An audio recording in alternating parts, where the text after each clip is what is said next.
Olá meus amigos, olá minhas amigas, a nossa dica de hoje ainda no tema nacionalidade é bastante rápida. Cargos privativos de brasileiros natos. Quais são esses cargos? Bom, a resposta ela está no artigo 12, parágrafo 3º da Constituição, que vai trazer um rol de incisos contendo esses que são os cargos privativos de natos. Porém, a melhor maneira de você compreender e até memorizar é através de um acrônimo chamado MP3.com, em que M são os ministros do Supremo Tribunal Federal.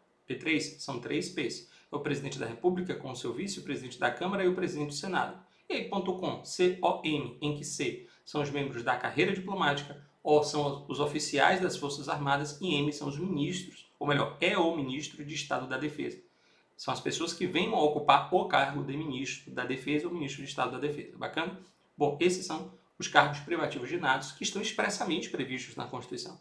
Mas você deve lembrar que existem alguns cargos que, de maneira reflexa, por via ocupados ou somente podendo ser ocupados por natos. Então, vamos supor, o presidente do Congresso não está nessa lista, mas a gente sabe que o presidente do Congresso é o presidente do Senado, então acaba sendo um cargo privativo de nato. Da mesma forma, o presidente do CNJ. A gente sabe que o presidente do CNJ é o presidente do STF. Ora, se todos os ministros do STF precisam ser natos, o presidente do STF, que também será o presidente do CNJ, também vai precisar ser nato. Então, não tenha dúvida. Outro exemplo, presidente do TSE. A gente sabe que o presidente do TSE necessariamente é um ministro do STF.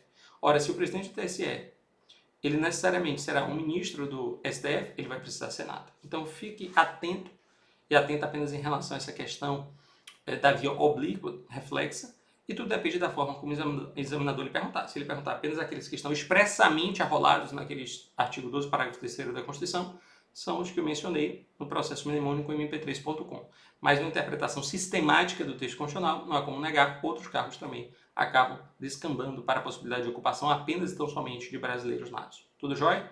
Então fechamos aqui mais uma dica sobre direito e nacionalidade. Bons estudos e até a nossa próxima dica.